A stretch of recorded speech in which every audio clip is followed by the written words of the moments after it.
Hey, everybody, I'm Matt Rosenthal. I am the host of Digging In, and today you're watching Mark Edwards, who is this is his second episode on my show. The reason I had him on again is because he's involved in so many things and he's such an intelligent guy. Last time we didn't get to talk much about sales, and this time we are going to talk about how you can 100x your sales. He's going to talk about all the different things you need to know and think about, whether you want to grow the business to keep it, whether you want to grow your business to sell it. He's got it all. He tells you all the secrets. I really hope you enjoy, and I hope that you find his tips and his tricks powerful, and I hope that they impact and have a change on your business. Best of luck and enjoy the show. Thank you. All right, everybody, welcome back. Welcome back to Digging In. Today, I have with me a guest who is here for the second time. His name is Mark Edwards, and we're going to jump right into it by me telling you all that he's an expert. He's an expert when it comes to business, to things inside your business that need improvement, like process, workflow, sales. But he really, really sees what is wrong and how to fix it. And one of the reasons you see over his head right there, this big blue brain popping out, is because Mark, you're brilliant. So thanks for coming back on the show again. And I'm looking forward to a great conversation today with you about sales. Okay. Thank you for inviting me, Matt. It's good to be back. Now you're inviting me back. Is it because the first one was no good and this is a rerun, or you enjoyed it the first time? I'm not sure. We'll have to see. I could have you over and over and over, man. We have such great conversations. Yeah, and this is cool because we touched on this topic when we talked last time, but we talked about so many things, and now we can really kind of get a little micro. I think micro is the zooming in, right? Sure. Let's talk about sales, right? So you deal with all sorts of businesses, and you deal with them from a perspective of not just how can they improve things, but how can they improve things within their business so that they can either position for a sale, or to be more attractive in a variety of different ways, maybe just to the marketplace. So let's talk about that. What's happening right now in the marketplace? What do you project what do you think people should be thinking about that are in business, looking at what's going on in the marketplace, inflation, commoditization of many of our services? Give me a perspective on that, and then we'll jump into sales. Okay. Well, I mean, recently I've been very focused in sales in regard, actually, the sale of businesses, but the sales within software companies and technology. But prior to that, I worked in many other industries, and I worked as a sales trainer for some time. So I come with some experience on that side. And I don't like the term of expert as such, because I think that you learn with experience. And I've been fortunate in working with lots of different companies in lots of different sort of subsectors, and you learn from their experiences. But been fortunate of being able to go into organizations, and this is a lot easier when you're already so tightly and so closely involved, to be able to see some of the obvious changes that you need to make. And I think also is you need to realize that sales have changed massively, and they continue to change. An expectation has changed from the customer. You know, I had a call earlier today and talking to a company that's in the area of artificial intelligence, and what they are now able to improve that customer experience. It really is, there's been a lot of marketing bullshit about artificial intelligence, and there's a lot of fear that's out there. It's going to come and steal all our jobs. But there's a lot of positives there. But the key thing about it is making that customer experience a great experience, and doing that genuinely. So that's one aspect of it. The second one really comes from the first thing that I'm looking at when I'm going into an organization is looking at the individual that's driving that business forward, the founder, the CEO. What's their background, and what are their expectations and vision? And the mindset of the people within that organization can really hold things back. They can have biases, they can have a perspective that's outdated, they can be very, very cynical. I've had people that are very cynical about marketing. Yeah, we tried that, didn't work. Might be you just didn't do it in the right way. Marketing is essential. So that's a very important aspect. And also, I think a really good question to sit down and ask yourself is, if we had to increase our sales by 100-fold, what would need to happen? And that helps you to really look at things from a different perspective. Quite often, some of the answers that you can get back from that can stimulate further very valuable thinking. What would we need to be able to do to create that opportunity, to gain that amount of attention, and then to be able to facilitate all of those sales? And that starts you going in the right direction. I can't write down as fast as you're giving up. This is great. You're saying so much, I can't even write as fast as you're talking to me. Yeah. So customer experience, that's a really important topic inside of sales, because we all, of course, we have our existing client base. And so sometimes, this is my opinion, sometimes we focus so much of our time on trying to keep our existing customers happy that we could lose sight of what's happening in the marketplace. So when we try to attract new business, what is that experience going to be like for that customer? Because with the market changing, it's almost like, what's the value proposition? Are you delivering to a new prospect the experience that's relevant today? Whereas your existing clients, a lot of them are legacy clients and they're used to a certain thing. You could spend so much time and so much energy trying to keep them happy that we lose sight of, wait.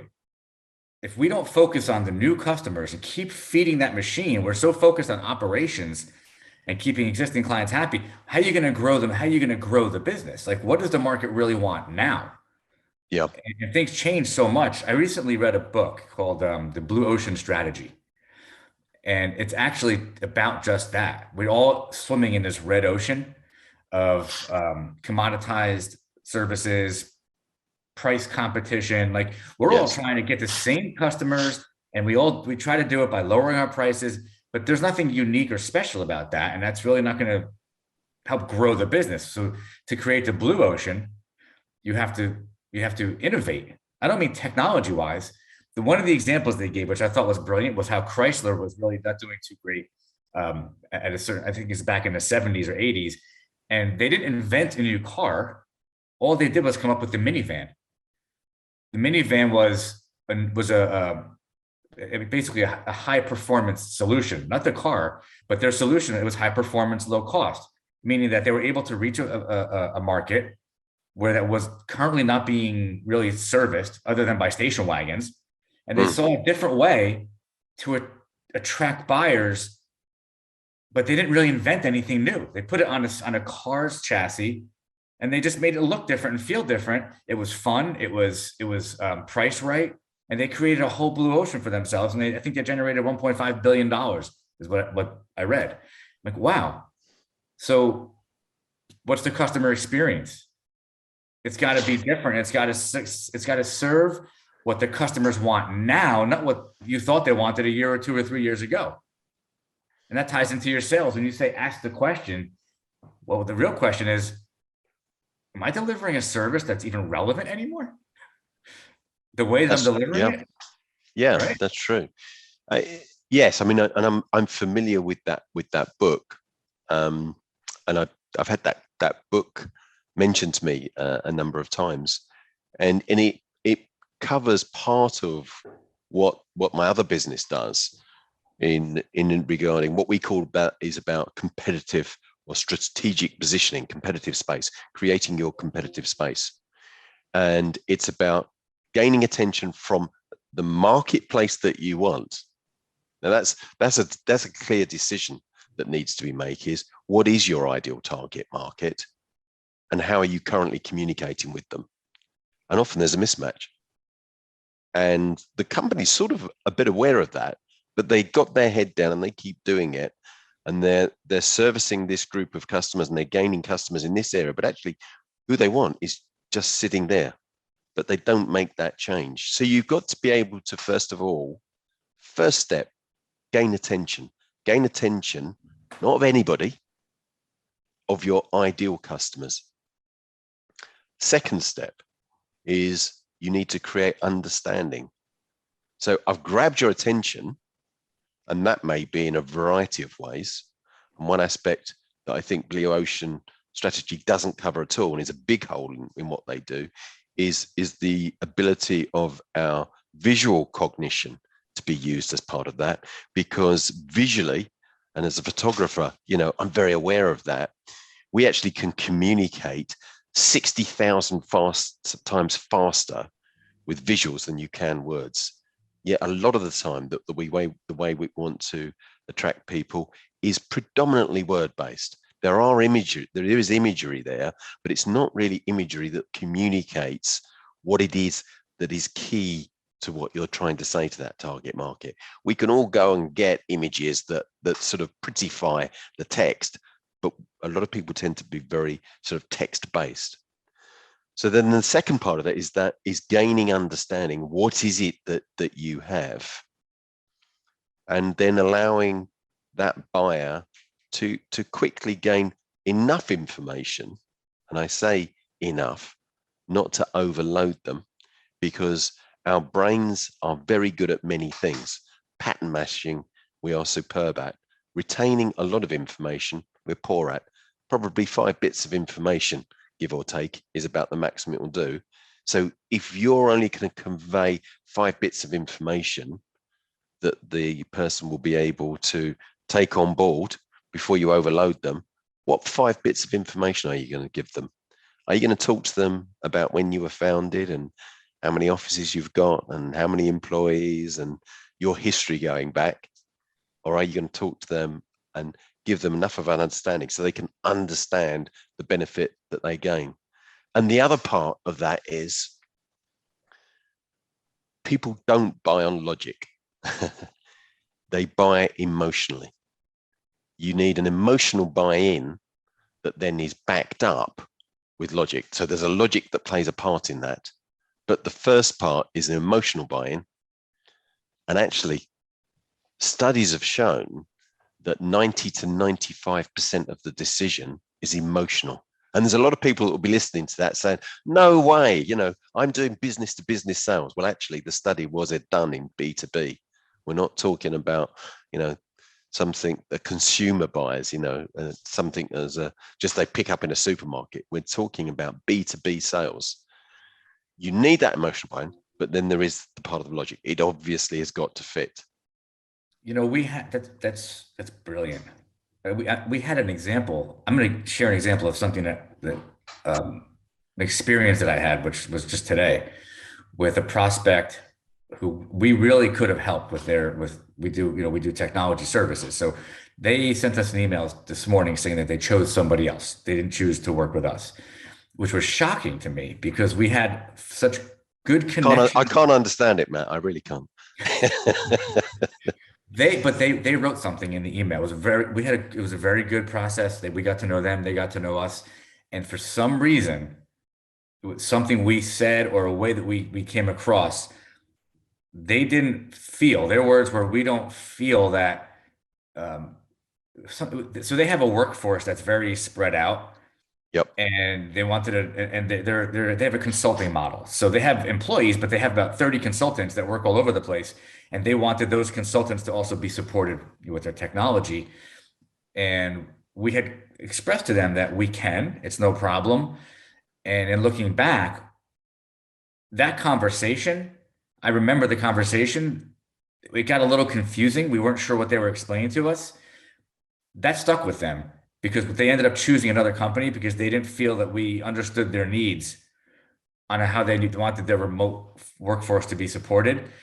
And when I read the email a few times and I thought back to the conversation, I know exactly where we lost them emotionally. We asked them a lot of questions because we weren't sure what they were really getting at. To them, that came across that we just wouldn't be able to support their needs the way they wanted them supported. It was just an emotional thing. Because we were asking questions in a way that we could have asked the questions differently. We could have supported them. We could have done a great job for them. Yes. But they didn't walk away from that call feeling that. Yes. And so they chose somebody else. Yeah, it's interesting that they use that word feel. They said to you, we don't feel. It's an emotional. They said we think you're a great company. They said we love talking with you. We think you would do a great job for us, but we didn't feel that you understood our needs for remote support the way that the other company did. And it all came down to how we had that conversation. Yes. It's so important during the sales process to really be aware of like what we're saying and how the other parties are perceiving it, because we should have gotten that deal. We should have been their IT company. But it's okay. We move on. Wow, was that an emotional process for them? Yeah, but to your credit, Matt, you've gone back and you've analyzed something. Nobody likes losing a sale, and I think the easy thing to be was, oh, they don't know what they're doing, and move on. You've actually said, what can we learn from it? And you've gone back and you've analyzed it, which is great because you have benefited from that interaction. And next time you're in that situation, perhaps you wouldn't bombard them as much with so many questions. It was You'd logical. handle it differently. It was too much of the conversation. There was a point where it was actually me, because I was on the phone with my sales guy too, but they were asking me some questions, and I could have said, I understand exactly what you're talking about. I understand. So what you're really saying is you've got these people that are spread around the country, and you just want to know that we're going to be able to get to them quickly, and that we're going to be able to support them, and that your productivity is not going to be impacted. And of course we can do that. That would have been the right answer, because that's what I was thinking. But rather than reiterate to them that I understood them, I ended up asking them more logical questions, because I was trying to figure out how difficult it was going to be, if it was going to be difficult for us to actually support them. Yes. And they probably felt that. And that was what it was. I mean, you've probably been on the receiving end of that, where you've been having a call or an interaction, or maybe a salesperson has called you, and you know that they're going through their qualifying questions and they're asking you a lot of information, and it's just a series of questions. I think everyone will expect that we'll be asked some questions, but when it goes on too long, it's not a great experience. You lose that emotional connection. And also, how motivated are you to answer those questions? It's like, for That's where I instance, lost them right there. I lost them. yeah, We lost them right there. And now that I'm talking with you, too much too soon. I remember the feeling as that part of the conversation was happening, where if it didn't feel comfortable anymore to me, it felt like we had an energetic disconnect, because you just can feel when it goes a little sideways. And after about 10 or 15 minutes of us having this conversation, we got back to the place we were at 15 minutes earlier. We did understand what they needed. We knew what they needed, and we didn't need to spend the extra 15 minutes going down a rabbit hole. That's where we lost them. Yes. Emotionally. We lost them emotionally there. I mean, one of the things that we talk about is a courteous interaction. And we liken it to, you imagine going to a party where there's people that you're going to meet that you've never met for the first time. One thing that typically turns a lot of people off is somebody coming up to you and speaking for 20 minutes, them telling you all about themselves, and you're just standing there with a drink listening to them. It doesn't take very long before you're looking over their shoulder, wanting someone to come and rescue you, somebody who's telling you all about them.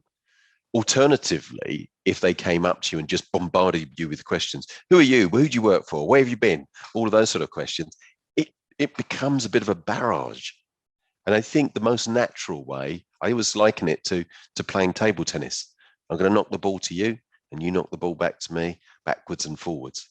Now, as part of that, there's going to be different personality types, and you need to take that into consideration. So a skilled salesman will be able to get that feel. Some people are going to be very fast. Some people are more analytical. But I think you can overload people. Giving them too much information, or even bombarding them with too many questions. And if you can get that emotional connection, which is the first thing we're looking at, and we do this very, very quickly, everybody does, is, do I trust this guy? Do I like them? Do I want to work with them? It's a survival instinct, isn't it? Going back into sort of primitive times, is friend or foe. And I think we need to be good at that. And not all salespeople are. There are many very good salespeople that do that naturally. They don't know how they do it, but they just keep doing it. And part of that is also trust. Oh, yeah. I'm not. Yeah. It's one of those phrases. I hear that repeated a lot. Yeah. You know, yeah, I know what Tell me what you're thinking. Go ahead. I hear these things repeated so often in the industry. You know, I think that we have an echo chamber, which is the internet and book. It used to be solely books. It used to be quite funny because I used to, work in the software company, I used to meet with senior executives, and would have quite a number of meetings over a given month, and a new book had come out, and I would hear from about four of these within these meetings, the same things being recited to me, and I'd say, "Have you just read Crossing the Chasm?" Because all these quotes they're thrown at me, and I've heard it, so many times.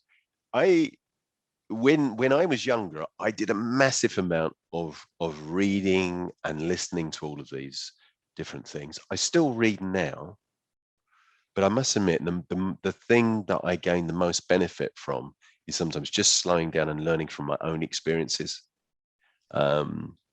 especially with the internet. I may have said this to you before. The number of business advisors that I see on the internet or come to me through Facebook or some other channel, and it's somebody, it looks like that they're working in their bedroom from their parents' house, and they've got a baseball cap on back to front, and they're telling me how to run a business, And they're 25, 30 years old.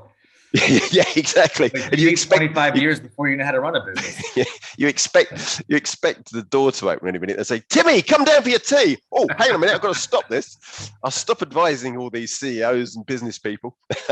Tea's ready. I get them every day. I get in my LinkedIn, it's constant. Everybody's a business coach. Everybody. Oh God, yeah. It's too much. It's like, who's actually doing the work? Like, how's it possible? Like,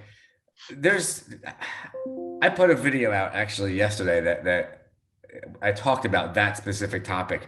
If you're going to take advice from somebody, make sure it's somebody who's actually done it. Yes, make sure it's somebody who's got the experience, who's had a few businesses, they've had successes, they've had losses. Like, you can't do that, in 10 years. It takes time. Like, it just takes time for those losses and those wins to add up, where you actually should even consider yourself qualified to be giving somebody else advice. So I tune those people out. It's like, how do you know? Why are you telling me I shouldn't invest in real estate when you've never invested in real estate before? Like, things like that. Yeah. And I suppose in a way that's a little bit of my resistance to those sort of quite nice sounding phrases, is that you get the coaches. I must get 10 or 20 a day on LinkedIn, business coaches trying to link with me. And quite a lot have gone and listened to all the YouTube videos they can and read all the books. And then they want to become an expert. And that's why I sort of winced a little bit when you said I'm an expert. I don't know. You gain experience, but I think you're always learning. And I think that's really important. But I actually do the job. I'm talking about something that I've done, and I've done it for many, many years. And you do gain from experience, or you should do, as long as you keep your ears open. And I think that also means sometimes you've got to keep your mouth shut. That's right. You can't do both. Right. So let's bring it back to sales for a minute. So sure. if we want to 10x, 50x, 100x, you could put any X you want next to sales. There are some things you laid out that are based on your experience and your wisdom. And even though, so we're not going to call you an expert, but you got a lot of experience, and you see a lot of businesses who can't increase their sales. And you've seen others who do a really good job at multiplying their sales. You've told me so far a few things. One is gaining an understanding of what you actually have, right? Attaching that to who you actually are selling it to. Yep. And being able to articulate, you've then got to be able to, you've got to be able to then communicate it in a way that is very relevant to your market, but is quick and easy to understand. And it's able to get don't an overload. Emotional connection. Like, it's an emotional connection. Absolutely. You might think you have the best thing in the world, but you're not going to increase your sales if nobody else agrees with you. So having something that's really, really valuable that people connect with, that it's going to, whether it's going to help them increase their productivity, whether it's going to solve some real problem for them, so that you all of a sudden can get this mass adoption And how do you get the mass adoption? You talked about it. People have to, you have to be known. I'm looking for how you put it, but it's a strategy to actually get yourself known. You can have the best solution in the world that can help people, that can change their businesses, but if nobody knows you've got it. So you talked about using writing versus using pictures. And I think that's one of the most brilliant points that you brought up, because especially with social media, being able to have a visual that somebody can connect to, where you inspire them to actually want to talk to you. I think some people may say it's common sense, but common sense isn't so common, right? No, That's a brilliant point. true. And it is true. And you have Instagram, you have LinkedIn, you have Twitter, you have all these places where you can do what you just said, which might 100x your sales, because there's no geographical limitations. You can reach as many people as you want with a good visual about your service and get an emotional connection. I'm just trying to tie it together. Yeah. And it's, a lot is discussed, and particularly in the software sector, because there is software solutions out there that are to help that customer engagement and that process, making that a better experience. And I think if you were to challenge yourself and your thinking and your team to say, we've got to increase our sales by 100-fold, what would that mean? And I think sometimes it helps to bring to the surface and highlight the weaknesses in your chain currently that need to be fixed anyway. And I've seen a lot of companies where you've got quite senior people having to be an integral part of this process because they're doing it very manually. Once you've gained the attention, once you've got an understanding, and somebody's saying, okay, well, this is interesting, I want to investigate, then the person needs to do their ROI, their return on investment. Right. And that's for any type of product, whether you're buying it in a supermarket or whether you're spending hundreds of millions on buying a company. There's going to be an exchange of money here. What's going to be my return? And you need to be able to enable that as much as possible. And there's sort of, depending on the product and the service and the value, there's going to be many steps in between. But if you're having to carry those customers on your back and you've not really thought about, as much as you can, making that a standardized approach, well, straight away, if you haven't got a standard process, that doesn't mean you treat everybody the same, but you need to have a process that you can measure, because once you've got some form of uniformity, then you're able to measure. And once you can measure something, then you can improve it. But if you've got different people within your organization manually that are doing it their own way, it's just total chaos. And it's very difficult to improve. So being able to do that and take those people through those steps. Think of it, we always talk about stepping stones across a river. And the more easy, the more inviting you can make those stepping stones, the further the progress they will make in order to get them to the other side. And that's what you're trying to do, is to take them from where they are now. I don't know Matt, I don't know his business at all, to Matt seems a great guy. I trust him, and I need what he offers me. And I'm willing to pay that amount of money. There's a lot of stepping stones in between. Make those stepping stones really easy, but also standardize them. If you're having to work really hard, why? And a lot of it is because you haven't really sat down and thought about that process and how you can make that a frictionless process as possible. Make it an easy process. It's interesting. So you whether you're working with somebody who is looking to sell their company, right, and you're involved in, or you're just consulting with somebody who just wants to get their company to the next level. Either way, these are beyond tips. These are things that are true. They've been talked about by many people. It's just that taking it and putting it together. Yeah, it's implementation of these in a measurable way. That's really important. A measurable way. Let me share something with you. So I'm going through this process like many business owners are. We get to the end of the year and somehow that's a bookmark. All right, let me plan for next year. Right. Yeah. So, but I've been thinking for months about what's the feedback I'm getting from my clients. We deliver cloud solutions among other IT solutions. And I'm looking at what's generating noise in my company? What problems do we see reoccurring, and where's the marketplace going? So I'm a great example of I think what's happening in many businesses. We deliver a cloud solution that's based on something that we started using 5, 6, 7 years ago. We use Citrix, we use Amazon, and at that time, it was the best way to go. And we have a lot of clients on it, and it works great. But now I'm like, wait a minute. Microsoft has really advanced their offerings, as have other people. So, what's the best thing for the marketplace right now with work at home? With the market has changed. So, what am I going to do? Keep selling the same thing the same way that I was? That wouldn't be the right thing to do for the marketplace. And it certainly wouldn't be the right thing to do for my own company. So, we are in the middle of going through this process of what's the simplest way to deliver cloud to people? And what we're discovering is it's not the solution we currently have in place for people. There's now a simpler way. It's more streamlined. It's faster to stand up. It's more secure. It's more turnkey. All of that. We didn't invent it. We just wow. The marketplace has given us better offerings to provide to our clients. So all I need to do is what you just said. I need to get that information together in a way that people can emotionally connect to, and get it out to as many people as possible. And so attract them with what they really care about, which is not what they cared about 3 years ago.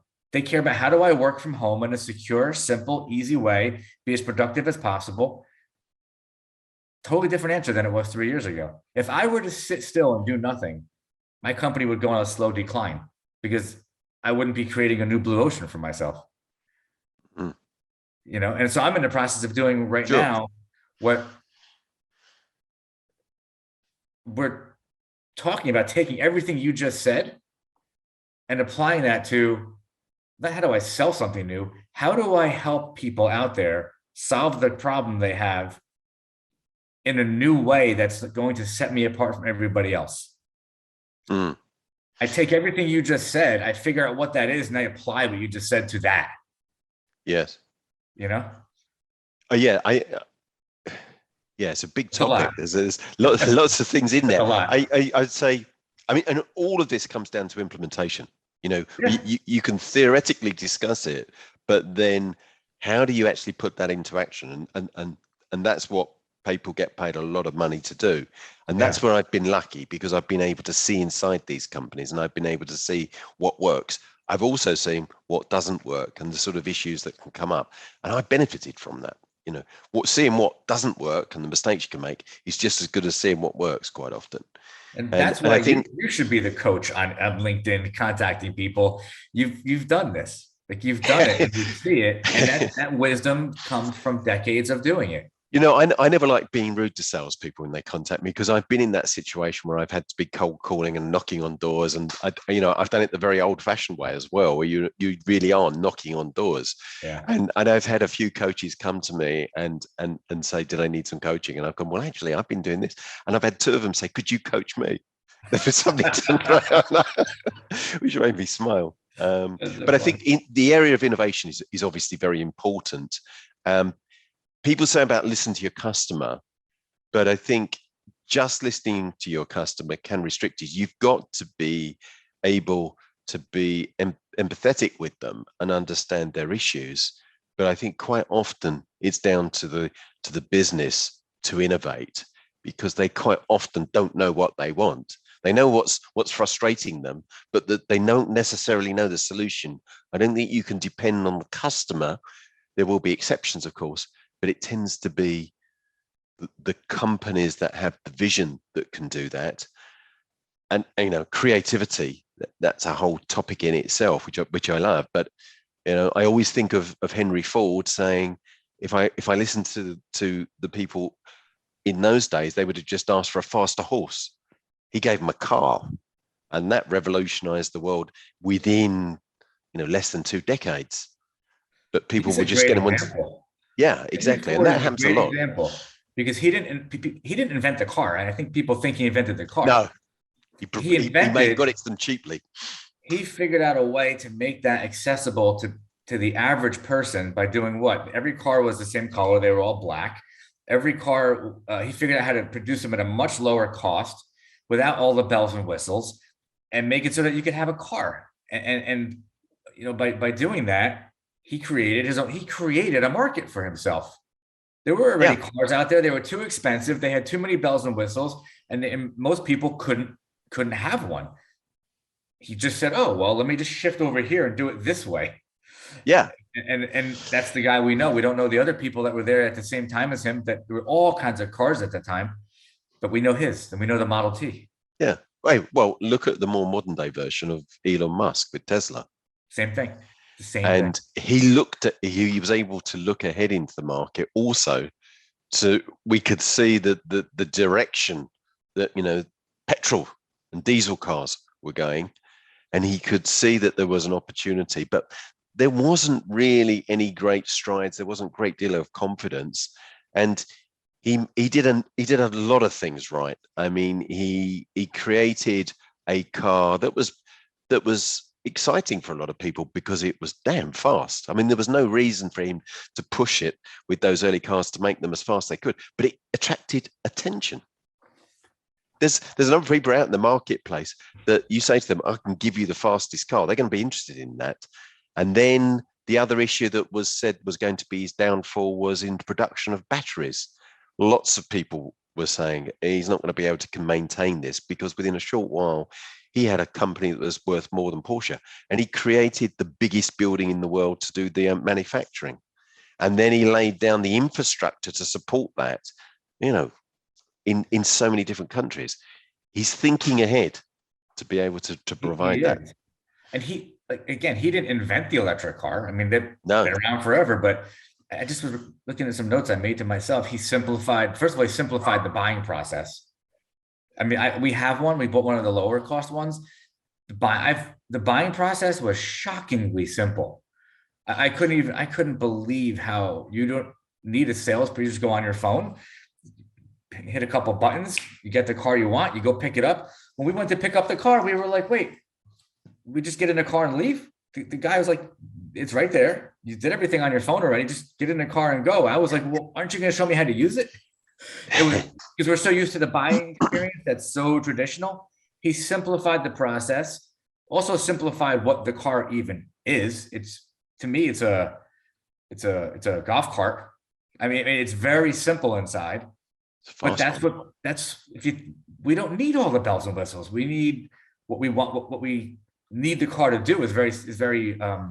It's less than what you look at a Mercedes. You look at you mentioned the Porsche. They are all continuing to compete on faster engines, more features, more of the. Musk went the opposite way. He's like, here's an electric car. It's simple. It's faster than the rest. Yeah. You don't need to go to a gas station, and it's fun and it's fashionable. He created his own market. Just like he didn't do traditional marketing. He created attention through him as a figurehead. And the other interesting thing that he did is he didn't employ car salespeople. He employed people from the IT industry, and I thought that was quite a smart move. Like I said, the experience, it's a computer on wheels. It was a shocking experience. Like we went to the mall. There was a Tesla kiosk in the mall. Yeah. And there was one person there. And we were like, we're interested in a car. He's like, okay, well, here's your 3 options. Which one do you want? What surprised you about that? What surprised you about that, though? I've only known the experience of buying or leasing cars the traditional way that we all know. I had never experienced the simplicity of buying a car. And he made it simple, turnkey, streamlined. I did it all on my, so I went home, I did it all on my phone, like laying in bed. I did it, and it was done in a half hour. And they're like, we'll let you know when the car's here. He changed the whole experience. But think, you know what I said about the process? The first thing, gain attention. How did he do that? He gained attention to himself in some of the things that he said. Yes. About what he was going to do within the industry. And then he put a car up in space, and then he did SpaceX and the space exploration, and everything that he seemed to be doing was very, very successful. All through all of that got the attention, and off the back of that attention, he can then start communicating. He also created curiosity through that attention. Like, what is this about? Like, there's so much that he did. There's a lot of things you could say about him that aren't so good, but at the end of the day, he's innovated not just technology innovation. He's innovated, how to reach people and how to get them interested in your product. Yeah, but you mentioned about there are things about him that some people may not like, but actually that's quite interesting as well, because he enabled that to be communicated. He didn't try and do a gloss over, like some celebrities where it's everything says there's sort of down to the photograph that's taken about themselves and what they say. Right. He didn't. He went and said things that some people were outraged about, but it communicated a certain authenticity. And I think people would be willing to do business with somebody. Remember the other thing we said about trust? Yeah. I may not agree with this person, but I'm going to trust him because he says what he thinks. I know where I stand with him. That's such a brilliant point. There's an emotional bind. Absolutely. Mark, today's show, we went at it hard. We went at it. Yes. This was a quick, dirty, to the point. Like, here's how you sell. Here's what you should think about. And I don't want to dilute it. I think we've hit it pretty straight on. Okay. It's a big subject, so we haven't covered everything, but hopefully there'll be some points there that will just spark people's thinking, and it may help them in some way. I agree with you. Look, that's the point of the show. That's why I wanted to have you on again, and we'll probably talk about creativity on the next show, because there's a whole other topic on that. Yeah. Yes. I've been putting some calls together on that. So yeah, I'd love to talk to you about that. I want to reiterate what I think you just were alluding to. I think people are going to get value from the show today. I hope they got value from it. If you and I could have inspired, educated, motivated people to think differently about their sales process, or to maybe look at their product or service differently. If we did that today, then I think we did our job. And I'm going to end it on that. And like, superb. The way I end every show: be humble, hustle, and work hard. It'll all come together. Sounds good to me. Thank you very much, Matt. My friend, it's always a pleasure. And we'll have you on again. Super. Great to be on the show. Thank you very much.